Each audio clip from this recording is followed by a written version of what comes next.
I was once friends with this girl called Megan. She was a little strange. People said she was weird, but I liked her. After a while, when she got to know me better, she started to open up to me. Megan didn't learn to drive for a very long time after everyone else.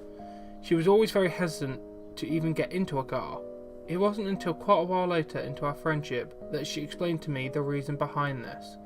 But when she did, I fully understood. When Megan was 10 years old, there was a terrible storm. Her father was on his way home from work and his car broke down.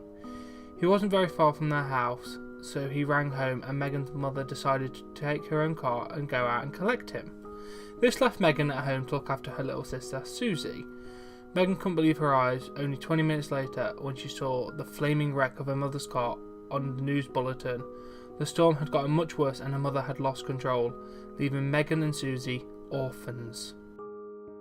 Their Aunt Tessa took them in after that, and it was 10 years later, on a night much like that one that claimed her parents, that she found herself reluctantly driving her younger sister home.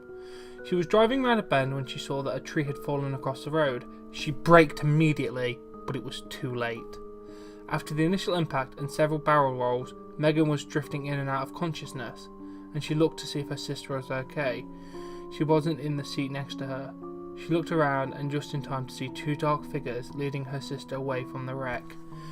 She could only feel vaguely confused, and then she passed out again.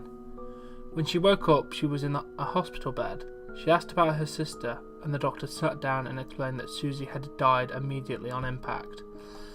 For years, Megan became obsessed with the idea that it was her parents' spirits that she had seen on that night, leading her sister away into the afterlife.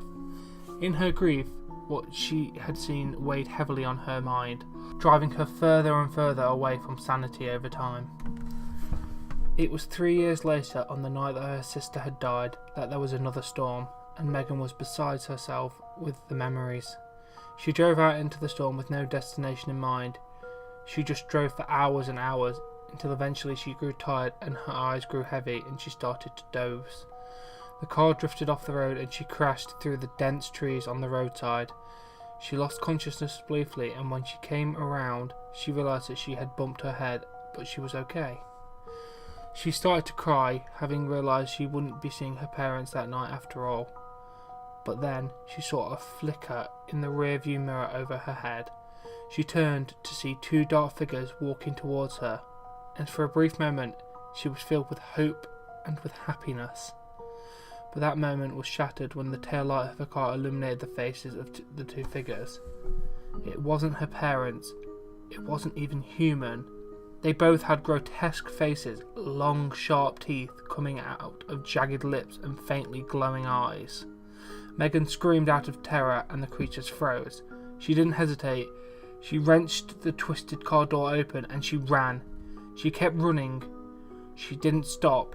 She didn't look back until she came to a house. She was soaking wet and delirious and exhausted. Nobody ever believed Megan when she told them what she had seen.